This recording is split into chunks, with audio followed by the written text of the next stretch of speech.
What's up, everybody, and welcome back to the channel. Hey, we're going to do something a little bit different today.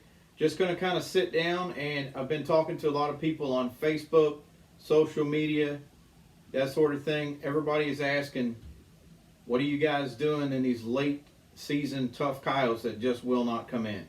So everything that I'm going to talk about in this video, just keep in mind, guys, that this is just based on our personal experience, my experience in the field. In no way, shape, fashion, or form do I think that I have all the answers or have everything figured out or think that you should follow my every step. But these are just some things that we have been doing as a team and have been having luck here lately. So I'm just going to kind of run through a scenario of what I do when we start out a hunt, whether it's daytime or nighttime. Calling sequence is pretty much the same right now, either way, and I just want to show you kind of what I'm doing. Try to keep this a short video. Man, I love talking about predator hunting. If I get to rambling on, I'm going to try to wind it up and move on to the next topic. So you guys have noticed watching the videos, a lot of the nighttime videos that we're putting out right now, we're using the electronic call, and I'll talk a little bit about that here in a second, the reason why we're using that. Right now I'm running the Lucky Duck Riot call. I've got the Rebel, the Riot, and Mountain Man has the Revolt. So we pretty much got all the areas covered. So when I'm out on the stand at nighttime, I like to start every set with kind of like a female howl, something that doesn't send out the vibe that you're intrusive or you're there to cause harm. You just want to let the coyotes know. And this is just speaking their language. It's all you're doing. You'll have to learn the language if you want to be more successful. But you're just sending out that vocalization that, hey, I'm in the area. You guys want to hang out? Is anybody out there? Same thing you would be doing if you were out somewhere and hollering at one of your buddies over in the crowd. Hey, where you guys at? It's all you're doing. I like a female call. It doesn't show a lot of dominance. So it's just kind of like I said, the word, you'll hear it a lot, is subtle. So just a subtle howl. I'll go to the caller, pretty much know the sounds by now. I want to start out with the female.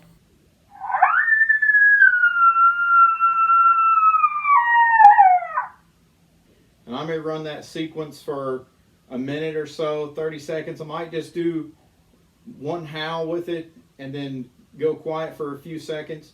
It's however you guys want to do it. You guys that are more experienced, you'll have your own methods. Those of you that are just starting out, you'll probably wear the call out. It's just trial and error, guys. Now, the reason that we use electronic calls at night is because what I want to do as a predator hunter is I want to produce some type of sound that's going to call in the predators, whether it's a coyote or a fox or raccoon. But what I want to do is I want to cause there to be space between the sound and where I think the predator is going to be. So, for instance, if I approach a stand and the wind is hitting me in the face, what I want to do is I want to take the electronic caller 50, 60 yards out in front of me. Doesn't have to be that far. 20, 30. Some guys like to put it 100 and really test the limits of the call. To each their own. 40, 50 yard range out in front of me. So what's happening is whether I'm playing a distress sound or a howl, whatever the scenario, if that coyote wants to smell that sound which the call is producing, it has to circle downwind, and what's going to find? It's going to find me sitting there. Now, we're going to stay on topic, which is late season coyotes, late season predators in general, what we're doing to try to get them in. I still start out my set with a subtle female howl at this point. Even late in the season like it is. It's January now, almost into February. Breeding season's going on. I'm still throwing out that female vocalization, letting them know that, hey, I'm out there. There might be a male in the next field over looking for a companion who's lost his mate.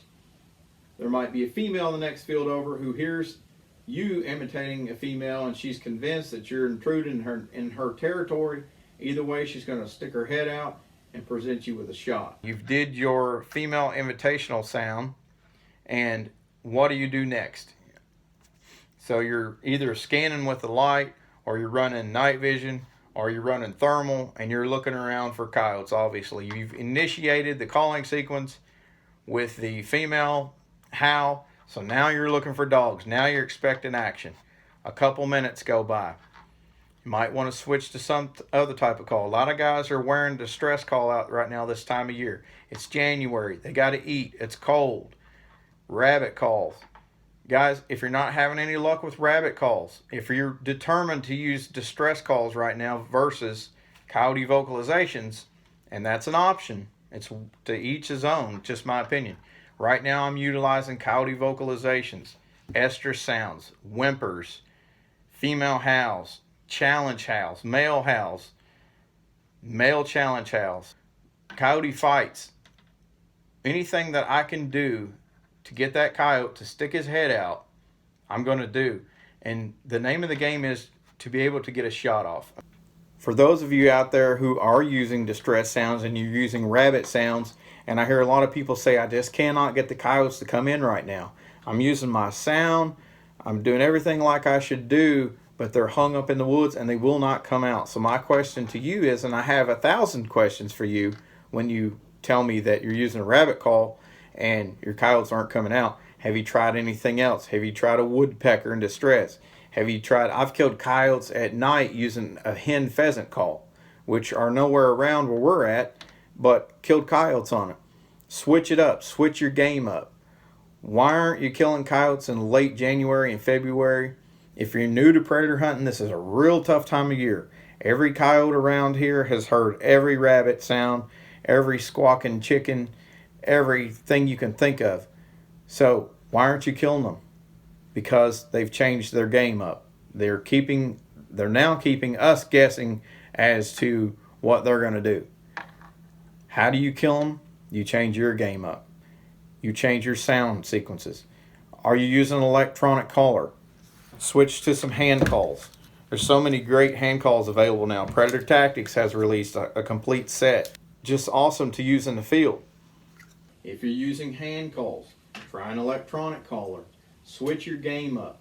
If you're used to going in a spot and you're sitting in this same spot every time, and you're setting that caller in that same spot every time, and you're playing that same sound pattern every time on the same farm every day in, day out, trying it, kudos for staying at it. But change your game up a little bit. Set your call in a different spot, but always use the wind. Sit in a different spot than you sat last time. Put the call in a different spot. As long as the wind is in your favor, try a different sound. Shorten your call up. Did you run it long last time? Run it short, take breaks. If you don't take breaks and you run it continuously, that's a method. If you run it continuously, you might shorten it and take breaks. I've switched from a cottontail in the middle of a call and I'm not having any luck to a woodpecker. Don't be scared to change your sounds. You never know what's going to break these coyotes loose or these foxes that's running around. Now, so we're about 2 minutes into the call. We've used the female howl. And like I said, some of you might want to switch to a distress at this point. I think a big part of people being successful at predator hunting is being able to read the coyotes. The more experience you get, you'll learn how to read their body language. You'll learn how to understand when they answer you back, what they're saying, what their intentions are. You'll be able to hear the aggression in their voice. Just for instance, we've just did that female invitation howl, and a coyote answers me. Kind of sounds like a female. Man, she's close. Boy, she sounds a little bit different, a little bit more high-pitched and short barking at me, almost like she might be a little bit aggravated. Chances are you're in her territory during this time of year. Now, a lot of people, like I said, are saying that the coyotes are hung up in the woods. What are they saying? So many people, coyotes, they just won't come out. I hear them. What sounds are they making? Are they challenging you? Are they submissive? Are they in rut yet? I really feel like coyote season during the rut is the same as deer season. I feel like in deer season that all the deer don't come into rut at the same time. As the year progresses, the change happens. So the same being said for coyote season. It's January 20 something now, and the coyotes are getting more aggressive But have they all went into the rut stage? I'm not sure, but I don't think so. Now, after I've ran that female invitation howl, a couple minutes have passed, not spotted anything at this point. My general rule of thumb is within the first 4 to 6 minutes, the predator should come in. Now, is that true every time? Absolutely not. The last coyote that I just put down for you guys about 4 or 5 days ago came in on a dead run at the 17-minute mark. I was going to run it to, or 18-minute mark. I was going to run the call to 20 minutes because I was hunting by myself, only had time for one set. So what I wanted to do was just really milk the spot for all it was worth. I knew they were there. We'd been seeing them, couldn't get a shot off. So I just really stayed focused, and I was almost getting ready to pull the plug at 20 minutes. 18-minute mark, coyote ran over top of me. I'll put her down. So the next thing that I may do on a call sequence is I may switch it up to a male howl. Just kind of the same thing, a male invitation howl. And there's a particular sound on the Lucky Duck that I like. It's called the junior howl male. And it's not a mature coyote, but it's a younger coyote. And it almost seems like he's yelling out there to these females and just kind of saying, hey, I'm over here. Let's get together. I'll go ahead and play that for you guys now, let you hear the way this sounds.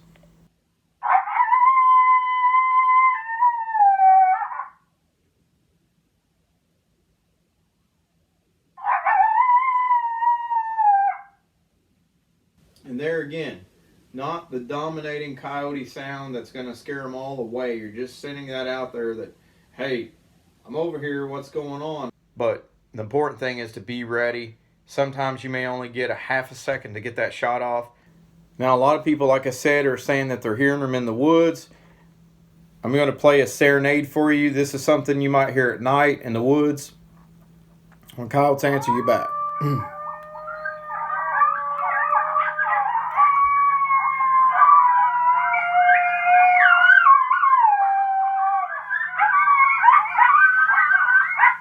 So if that's the kind of sound that you're hearing at night, guys, they're just being responsive.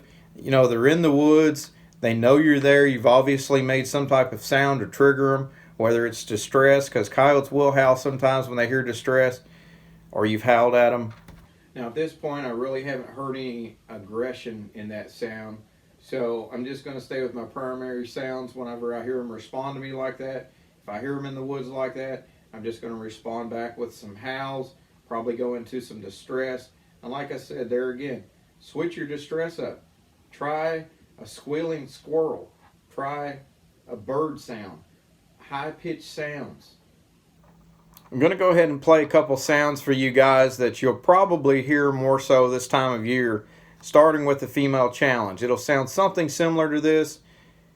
You'll know when you hear this sound because it's kind of like a bark, bark, howl, stop. Just a bark, bark, howl, stop. Something of that nature. It kind of sounds like this right here.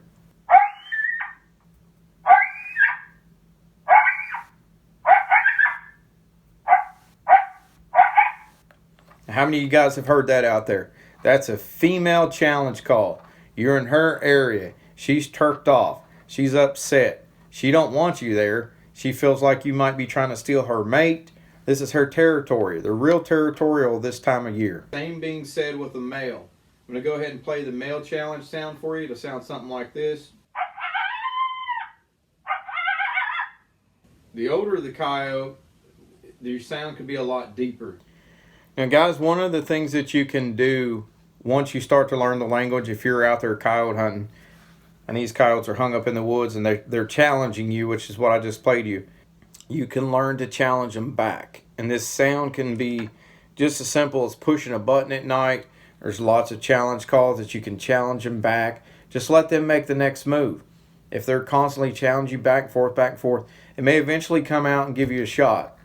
Now, I want to show you guys one of the predator tactics calls that I've got here on my neck. You can accomplish the same sound with these calls as you can with the electronic calls. Be able to, and an important tip is to always take calls with you. You guys will see me in the videos.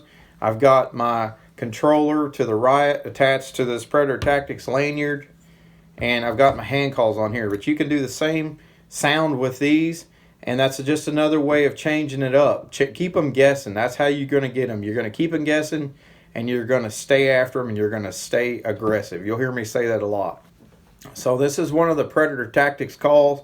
I'm just going to show you how to do a challenge sound with it, and just sounds a little bit something like this.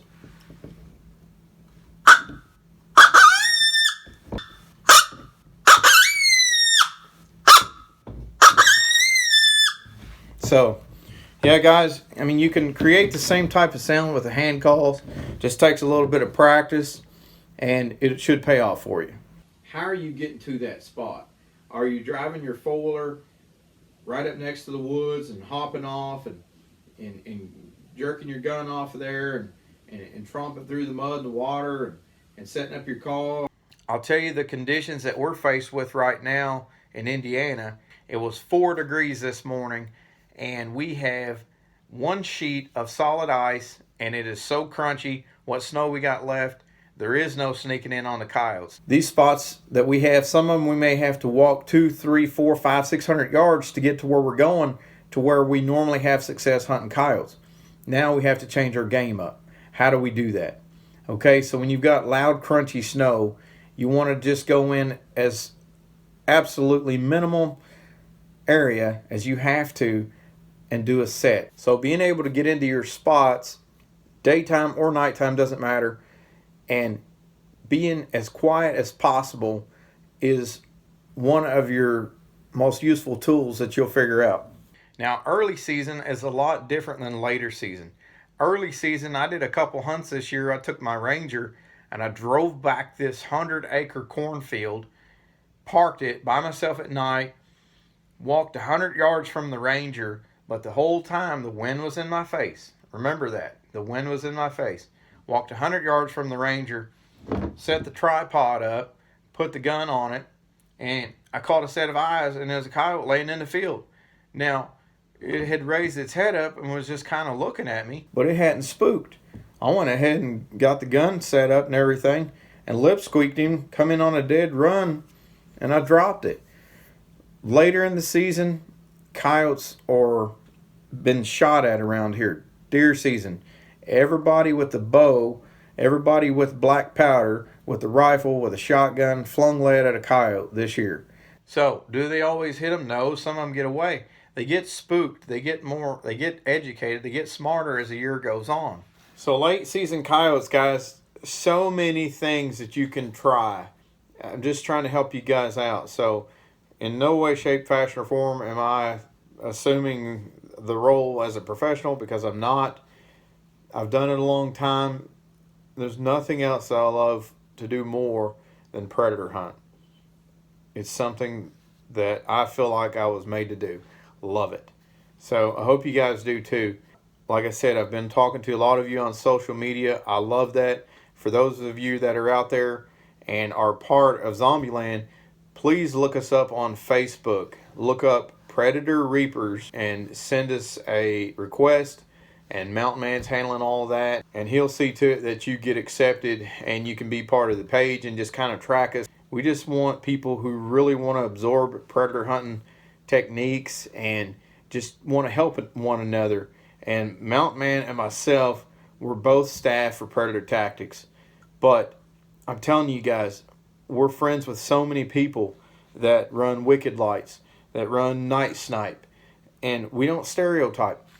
We're in this because we love to predator hunt. We want to help one another. We want to help you guys out there, and I'm not too old to absorb some of the techniques and strategies that you guys have got. I've been talking to guys on social media, and I'm asking them, what are you guys doing? They're asking me the same thing. Hard to call in coyotes. So I like to use coyote vocalizations this time of year. I like doing the female whimper. I think I used it the last time I was out. Just goes something like this. So just, just some whimper sounds, guys. Just like if you're deer hunting and you've got that estrus bleat that everybody went crazy about, the can.